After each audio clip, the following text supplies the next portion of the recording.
Welcome to this rigorous scientific exploration of one of the most fascinating soft materials in our everyday lives, gelatin desserts. Today we're going to understand the molecular mechanics behind why these materials wobble like solids but flow in your mouth as they warm.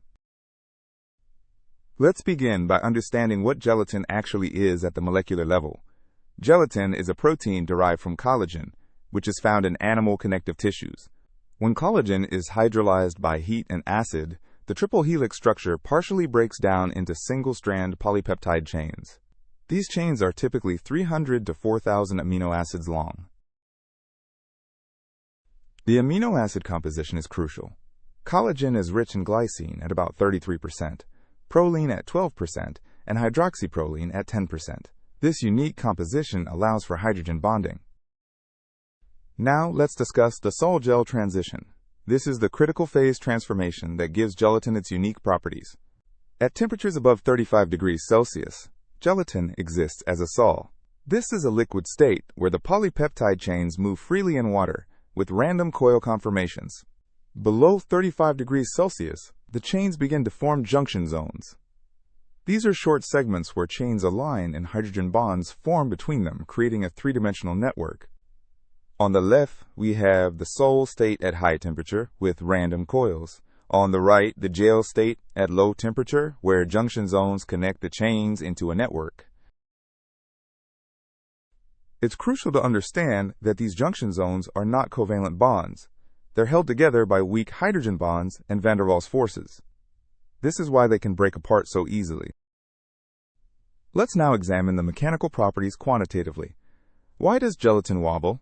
This relates to its elastic modulus. Let me pose a question. What is the elastic modulus of gelatin? The answer depends on concentration, but for a typical 10% gelatin gel, the storage modulus G' is around 1,000 to 10,000 pascals. G' is approximately 10 to the third to 10 to the fourth pascals. To put this in perspective, let's compare.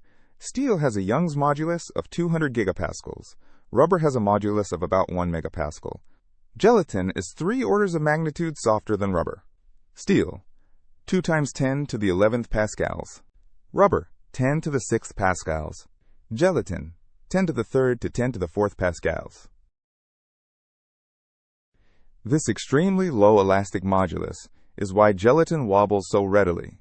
It has shape stability like a solid, but very little resistance to deformation.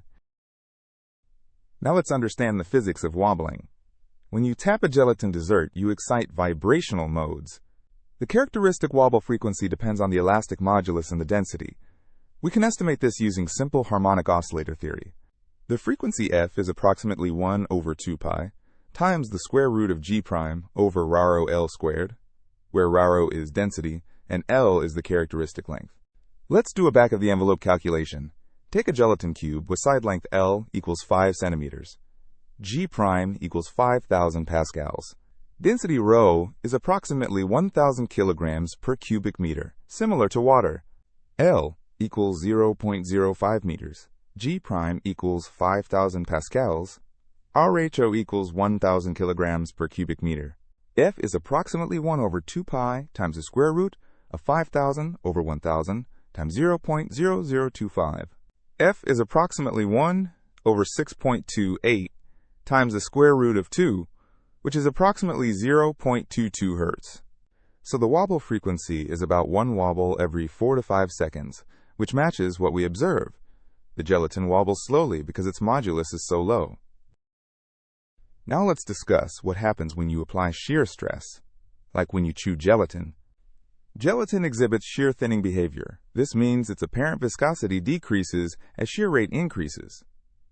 The network structure begins to break down under mechanical stress. When shear is applied, the junction zones begin to break apart. The chains can slide past each other, and the material begins to flow. The energy required to break a single hydrogen bond is only about 20 kilojoules per mole. This is much weaker than covalent bonds at around 400 kilojoules per mole. E for hydrogen bond is approximately 20 kilojoules per mole. E for covalent bond is approximately 400 kilojoules per mole. Gelatin gels have a yield stress. This is the critical stress beyond which the material flows plastically. For 10% gelatin, the yield stress is typically 100 to 1000 pascals. Sigma yield is approximately 100 to 1000 pascals. Here's a question. How much force do you need to make gelatin flow? Let's calculate for a cube with 1 square centimeter cross-section. Force equals yield stress times area. F equals 500 pascals times 10 to the minus 4th square meters, which equals 0.05 newtons. This is about 5 grams of force. Incredibly small. This is why gelatin yields so easily in your mouth. Now let's examine temperature effects quantitatively. Temperature dramatically affects gel stability. The melting temperature of gelatin gels is typically around 35 degrees Celsius, slightly below body temperature of 37 degrees. This raises a question. Why does gelatin melt in your mouth? The answer is thermodynamics. As temperature increases, thermal energy breaks the hydrogen bonds holding junction zones together. When K sub B times T, the thermal energy, becomes comparable to E junction, the binding energy of junction zones, the network disassembles. K sub B, Boltzmann's constant, equals 1.38 times 10 to the minus 23rd joules per Kelvin. T equals 310 Kelvin, which is body temperature. K sub Bt equals 4.3 times 10 to the minus 21st joules. Converting to per mole units, this is about 2.6 kilojoules per mole. The junction zones typically involve multiple hydrogen bonds, so their total binding energy is perhaps 5 to 15 kilojoules per mole. E junction is approximately 5 to 15 kilojoules per mole. At body temperature, thermal fluctuations are energetic enough to break these relatively weak junction zones. The gel liquefies. Let's discuss the critical role of water. Gelatin gels are typically 90 to 95% water by mass. Water plays a dual role. It acts as both a solvent for the gelatin chains and as a plasticizer that allows chain mobility. Typical composition: 5 to 10% gelatin, 90 to 95% water. Water molecules form hydrogen bonds with the polar groups on gelatin chains, particularly with the carbonyl and amino groups of the peptide backbone. Here's a schematic showing water molecules surrounding and interacting with gelatin chains through hydrogen bonding networks. The mesh size of the gelatin network, the average distance between junction zones, is typically 10 to 100 nanometers. This is much larger than individual water molecules at 0.3 nanometers. G, the mesh size, is approximately 10 to 100 nanometers. How does gelatin concentration affect mechanical properties? This relationship is well studied experimentally. The elastic modulus scales approximately as the square of gelatin concentration. This is a power law relationship. G' is proportional to C raised to the power of 2 to 2.5, where C is the gelatin concentration. This makes sense from polymer network theory. Higher concentration means more junction zones per unit volume, leading to a denser, stiffer network. Let's do an example. If 5% gelatin has G' equals 2000 pascals, what would 10% gelatin have? G' at 10% over G' at 5% equals 10 over 5 quantity squared, which equals 4. G' at 10% equals 4 times 2000, which equals 8000 pascals. So doubling the concentration roughly quadruples the stiffness. This is why commercial gelatin desserts use carefully controlled concentrations. Let's discuss more advanced rheology. In oscillatory shear experiments, we can separate elastic and viscous responses. We measure two quantities: the storage modulus G', representing elastic energy storage, and the loss modulus G', representing viscous dissipation. The ratio tan delta equals G' over G'. This is called the loss tangent. For a perfect elastic solid, tan delta equals 0 because G' is 0. For a perfect viscous liquid, tan delta approaches infinity. For gelatin gels at low frequencies and temperatures below melting, tan delta is typically 0.05 to 0.2. This means the material is predominantly elastic with a small viscous component. Tan delta is approximately 0.05 to 0.2. As you approach the melting temperature, tan delta increases dramatically because G' increases and G' decreases. The material transitions from gel to sol.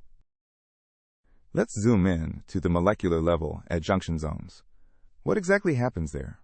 Junction zones are short helical segments where two or more gelatin chains align in a collagen-like triple helix conformation. They're typically 3 to 10 nanometers long. Here's the structure. Ordered triple helix at junction zones on the left, transitioning to random coil regions on the right. The lifetime of these junction zones is temperature dependent. At low temperatures, they're stable for hours to days. Near melting temperature, lifetimes drop to seconds or milliseconds. The lifetime tau is proportional to the exponential of E sub A over K sub Bt, where E sub A is the activation energy for junction dissociation. This Arrhenius-type behavior explains why small temperature changes near the melting point have such dramatic effects on gel properties. How does gelatin compare to other soft gel systems? Let's look at agar, pectin, and synthetic hydrogels. Agar, derived from seaweed, forms much stronger gels with moduli around 100 kilopascals for 1.5% concentration. It melts at about 85 degrees Celsius, much higher than gelatin. Pectin, used in jams and jellies, forms gels through ionic crosslinks with calcium ions. Its mechanism is fundamentally different from gelatin. Synthetic hydrogels like polyacrylamide are covalently cross-linked, making them much more permanent. They don't melt with temperature like physical gels. Gelatin is unique as a weak physical gel with a melting temperature conveniently near body temperature. This is why it has such interesting mouthfeel properties. Let's synthesize everything to understand the complete mouthfeel experience. This involves physics at multiple length and time scales. At the nanometer scale, individual junction zones break and reform. Thermal energy and mechanical stress drive this process.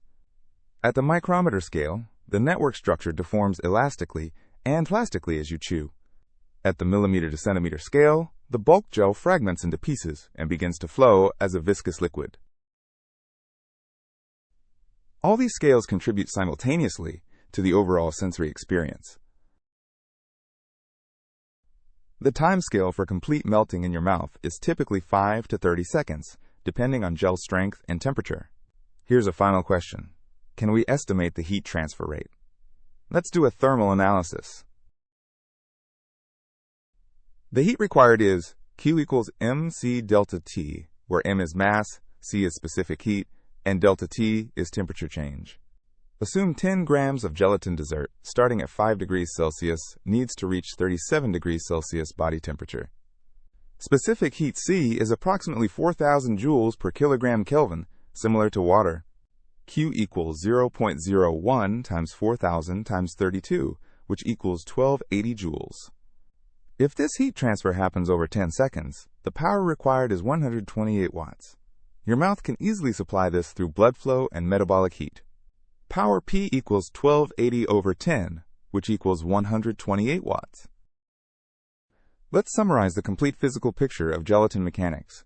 Gelatin forms a weak physical gel through temporary hydrogen-bonded junction zones between polypeptide chains.